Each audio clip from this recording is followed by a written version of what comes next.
Seguindo então, para me poder fazer uma verificação, um teste de condição, sempre no PHP eu utilizo o if, tá? Não só no PHP, em qualquer linguagem de programação.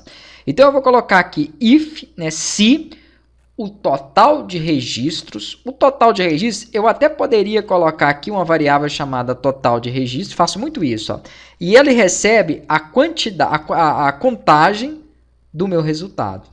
Pronto. Eu poderia fazer assim e colocar total de registro. Bem como também eu poderia pegar e nem criar essa linha aqui de cima e pôr direto, tá? Ó, counter has, se a quantidade de registros for maior que zero.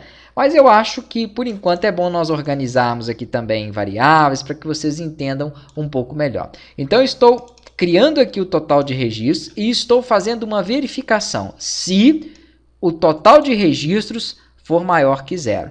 Se ele for maior que zero,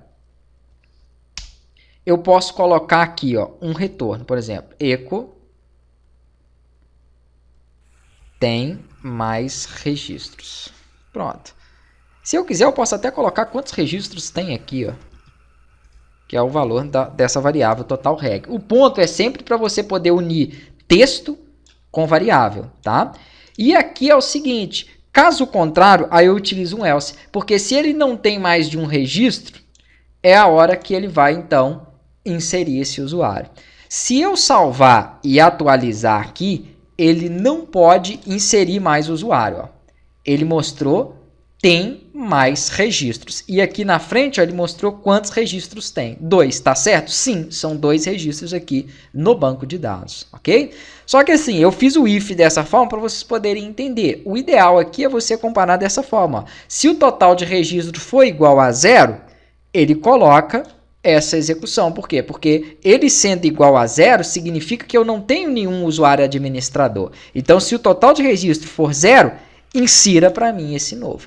Pronto, se ele não for, ele nem entra nesse if, então essa linha é ignorada, tá? Vai continuar dando da mesma aqui, ó, só que ele não vai retornar informação nenhuma e nem tem que retornar, aquilo ali é só para nós podermos testar aqui em teste de execução mesmo. Então, por enquanto, nós vamos fazendo esses testes. Se não tem nenhum usuário administrador, ele insere. Será que ele insere mesmo? Vamos apagar aqui, ó, seleciona os 2 registros, ou quantos registros vocês tiverem, clica aí para poder apagar, ele vai limpar os usuários, tá vendo? E agora ele vai inserir.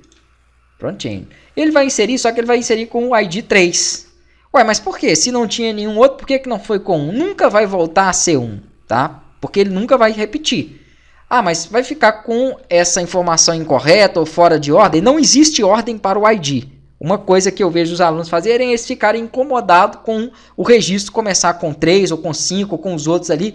Isso aqui nunca vai ser visível dentro de uma tabela. É só um índice único para que você possa editar ou substituir um registro. Ah, não, mas mesmo assim ainda eu fiquei incomodado, então eu quero que isso zera. Tá, se você quer que zera esses IDs, você tem que voltar no seu banco de dados, selecionar a tabela que você quer e clicar em limpa. Aí ele vai apagar todos os registros que tem nela e vai limpar, como se ela nunca tivesse sido inserida ali nada. Aí quando você executar novamente, tá lá o 1, mas não vai fazer diferença nenhuma para o projeto, se é 1, se é 3, se é 5, só não pode ter 2 IDs repetidos. Isso nunca vai acontecer se você tiver marcado e sempre marcar para as tabelas o auto-increment quando você estiver criando o campo ID, ok? Então, beleza. Já temos aqui o nosso usuário administrador inserido, significa que nós já podemos começar a fazer a autenticação, né? O login funcionar. Tá. Quando eu clico no botão do login, para onde ele vai? Para o arquivo autenticar.php. Aonde nós até começamos a mexer e eu recuperei o valor do e-mail e o valor da senha, certo? Eu vou tirar esse BR que eu tinha colocado aqui. E aqui, em vez de colocar o echo, eu vou criar uma variável para ele. Vou chamar de e-mail.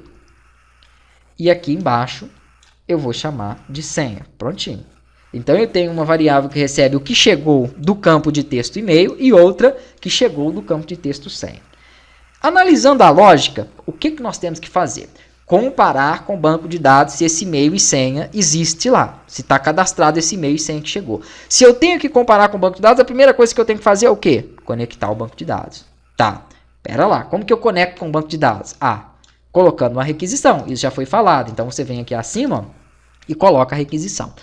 Se eu tenho que verificar algo no banco de dados, quais dos comandos que nós usamos até então aqui, ó, que eu tenho que usar aqui embaixo? Óbvio que é o select. Ah, se é o select, show. Então eu já posso pegar, inclusive, tudo isso que está aqui, ó, e já colocar aqui. Por quê? Porque eu falei que toda vez que eu tiver que consultar, pelo menos essas duas linhas eu vou ter. Colocando a terceira aqui, porque ela só me dá o total de contagem ali de valores que ele encontrou, tá? Mas aqui eu tenho que buscar os usuários que são nível administrador? Claro que não. Aí vai mudar agora a cláusula de consulta. Falaremos dela na próxima aula.